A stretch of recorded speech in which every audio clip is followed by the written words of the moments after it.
Let's listen what people know about Alif. അപ്പോൾ നമ്മുടെ കോളേജിലത്തെ ഏറ്റവും ബിഗ്ഗസ്റ്റ് ഫെസ്റ്റിവൽ ഏതാണെന്ന് കേട്ടിട്ടുണ്ടോ? അലിഫ്. നല്ല അഭിപ്രായമല്ലേ? നമ്മുടെ കോളേജിലുള്ള കുട്ടികൾക്ക് സിനിമയെ പറ്റിയിട്ടൊക്കെ ഒരു എന്താ പറയുക, കറക്റ്റായിട്ടുള്ള ഒരു അറിവ്, അതേപോലെ അങ്ങനത്തെ ഒരു എക്സ്പീരിയൻസ് പകർന്ന ഒരു വേദിയല്ലേ. ആശ്ചര്യജനകമാണ്. കാരണം കുട്ടികൾക്ക് ഇങ്ങനെ ഒരു പ്രോഗ്രാം ചെയ്യാൻ പറ്റുന്നതും അതും ഒരു സ്റ്റേറ്റ് നാഷണൽ സ്റ്റാൻഡേർഡിൽ വരുന്നതും ഒരു നല്ല ഭംഗിയുള്ളൊരു കാര്യം. അലിഫിനാണ് കൂടുതലും. അലിഫ് എന്താണെന്ന് അറിയോ? അലിഫ് നമ്മുടെ കോളേജിലെ പുതിയ പരിപാടിയല്ലേ? അലിഫ് എന്താണെന്ന് അറിയോ? എന്താ അലിഫ്? ഫിലിം ഡിപ്പാർട്ട്മെന്റ് നടത്തുന്ന ഒരു പരിപാടിയല്ലേ? സാറിന് നമ്മുടെ കോളേജിൽ ഏറ്റവും ഇഷ്ടപ്പെട്ട ഫെസ്റ്റിവൽ ഏതാ? എനിക്ക് ഇഷ്ടപ്പെട്ടത് ഫിലിം ഡിപ്പാർട്ട്മെന്റിന്റെ അലിഫ് പ്രോഗ്രാമാണ്. വർഷം ഇവിടെ ഉണ്ടായിരുന്നില്ല, എങ്ങനെ ഉണ്ടായിരുന്നു? അലിഫ് എങ്ങനെ ഉണ്ടായിരുന്നു കഴിഞ്ഞ വർഷത്തെ? അപ്പോൾ ഇപ്രാവശ്യം എന്തെങ്കിലും എക്സ്പെക്ടേഷൻസ് ഉണ്ടോ അലിഫിനെ കുറിച്ച്, നടക്കാൻ പോകുന്നതിനെ കുറിച്ച്? നമ്മുടെ കോളേജിലത്തെ ഏറ്റവും ബിഗ്ഗസ്റ്റ് ആയിട്ടുള്ള ഫെസ്റ്റിവൽ ഏതാ അഭിപ്രായത്തില്?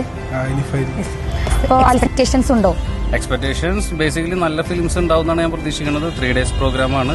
അപ്പോൾ കുറച്ചും കൂടിയും സ്റ്റുഡൻസിന് ഇഷ്ടപ്പെടുന്ന നല്ല ഫിലിമുകൾ കൊണ്ടുവരാം, അതിനെക്കുറിച്ച് റിവ്യൂസ് കണ്ടക്ട് ചെയ്യുക, അവരതിനെക്കുറിച്ച് ഡിസ്കസ് ചെയ്യാം. സോ ഫിലിമിനെ കുറിച്ച് അവർക്ക് A to Z idea generate ചെയ്യുക എന്നുള്ളതാണ് ഞാൻ പ്രതീക്ഷിക്കുന്നത്. എല്ലാ കൊല്ലവും നടക്കുന്ന നല്ലൊരു ഫെസ്റ്റിവലാണ്. എല്ലാവർക്കും നല്ല അഭിപ്രായം. അതിന് വെയിറ്റിംഗ് ആണ്, ഇപ്പോ വരാൻ വേണ്ടി എല്ലാവരും വെയിറ്റിംഗ് ആണ്. അടിപൊളിയാവണമെന്നുണ്ട്. നല്ല ഗസ്റ്റ് കാര്യങ്ങളൊക്കെ അടിപൊളിയായിരിക്കും. എങ്ങനെ ഉണ്ടായിരുന്നു പരിപാടി കഴിഞ്ഞ വർഷത്തെ? അപ്പോ ഇനി വരാൻ പോണ അലിഫ് എന്തെങ്കിലും എക്സ്പെക്ടേഷൻസ് എന്തെങ്കിലും ഉണ്ടോ? ഭയങ്കര എക്സൈറ്റഡ് ആണ്. അലിഫാണ് കോളേജിലെ മെയിൻ പ്രോഗ്രാം.